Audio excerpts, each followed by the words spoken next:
Jsou tváře, které potkáváš každý den, jiné jen občas a některé jen jednou za život. Některé tváře se myhnou za oknem jedoucího auta, zamávají na tebe u kraje cesty, významně zvednou obočí a nic víc.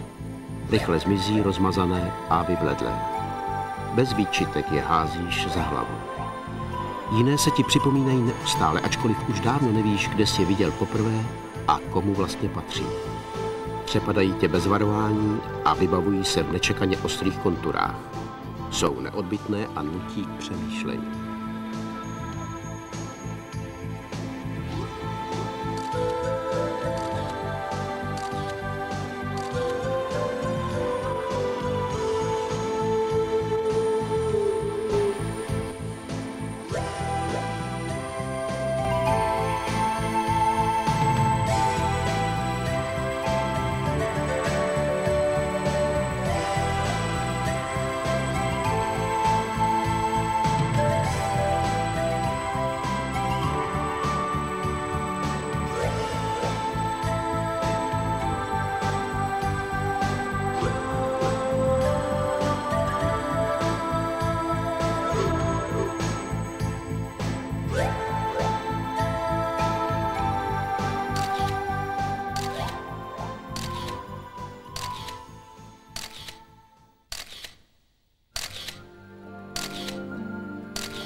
Z vrtulníku nad severozápadním Kosovem uvidíš bez pochyby červené střechy samot, kopce porostlé listnáči, stužky hliněných cest a obzor ohraničený horami, ale teprve na zemi se doopravdy potkáváš s lidmi a zblízka můžeš sledovat, jak se proměňují jejich tváře spolu s příběhy, které prožívají.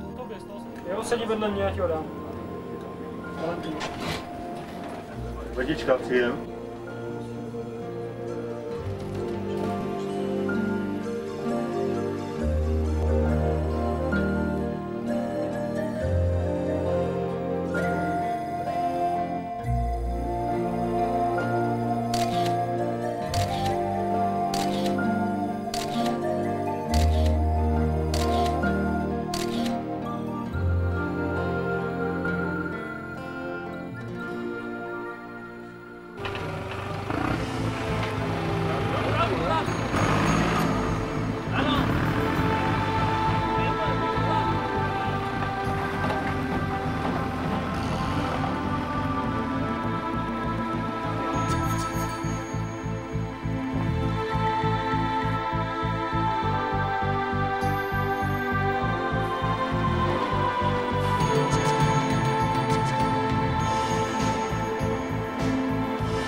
Můžeš se dostat do situace, kdy od rána do večera potkáváš stále stejné tváře a posloucháš slova už posté zopakovaná.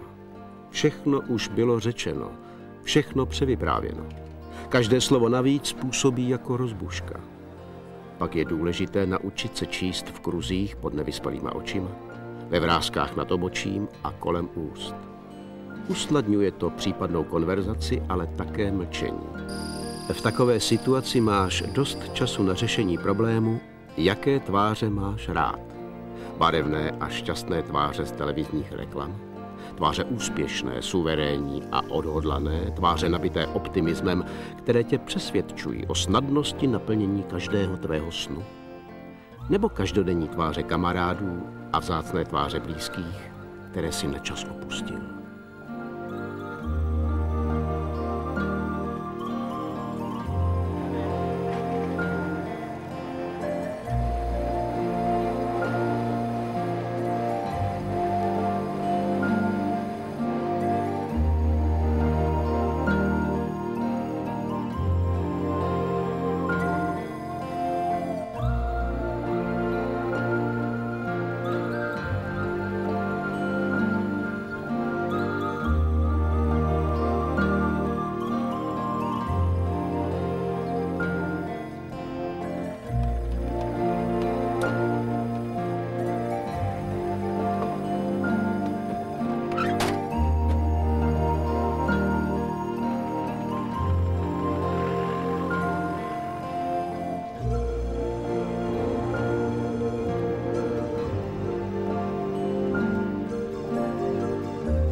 Co všechno se dá vyčíst z tváře dítěte, které právě dostalo novou školní tašku, nebo z tváře starce, kterému zbořili dům.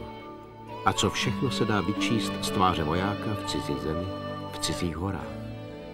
Co všechno se dá vyčíst z tváře krajiny poznamenané válkou, z krajiny, která staví nové domy a vzpomíná na staré pořádky.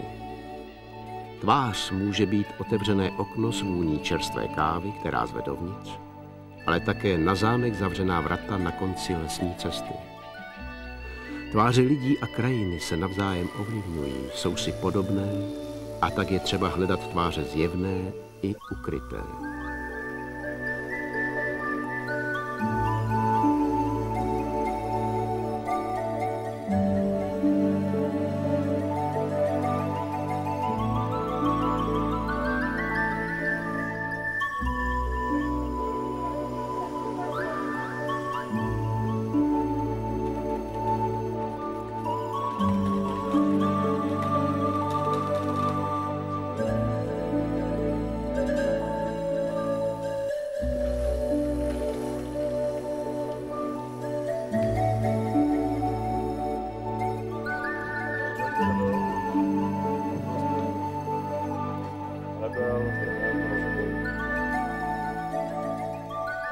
Roberte, pojď se ke Stankovičovi a staví na auto.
Nahlížení do lidských tváří je pomalá a namáhavá činnost.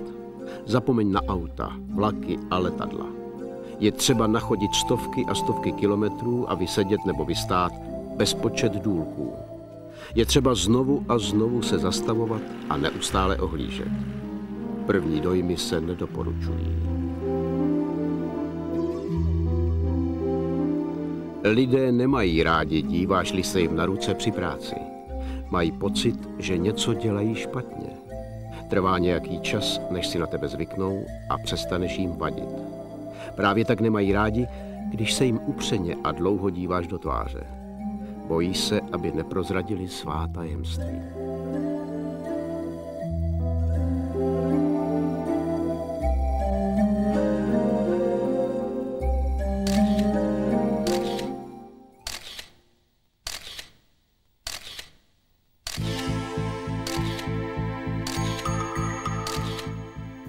Tváře dětí si zapamatuješ určitě.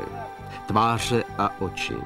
Velké oči na kraji silnice, přivřené před prachem, kdykoliv jedeš kolem, a dokořán otevřené, když od tebe přijímají dárky, když ti chtějí něco vyprávět nebo se na něco zeptat.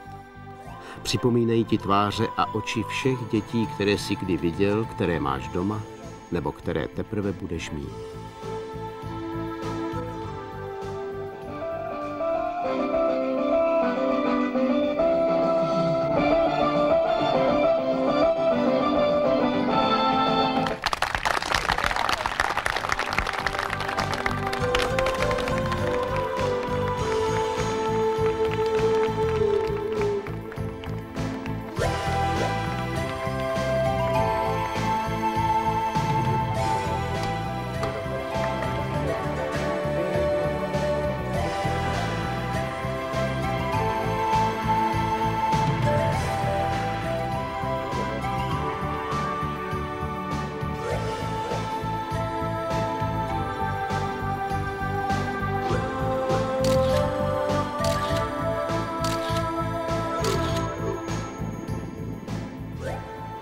Tvář je vlastně vývěsním štítem. A nejen člověka. Říká se, časopis dnes vyšel s úplně novou tváří. Tvář mohou mít i určité situace. Mohou být veselé, smutné, rozpačité, ale také slavnostní. Nebývají časté, ale jsou. Slavnostní situace vyžadují slavnostní oblek, slavnostní náladu a slavnostní tvář.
long-standing relationship with the Czech Republic and her army.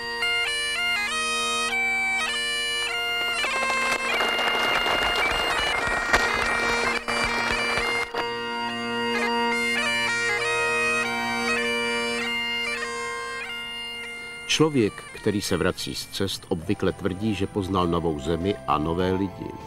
Nevěřte mu všechno, čím vás chce ohromit. Buďte opatrní a zeptejte se ho jen tak namátkou.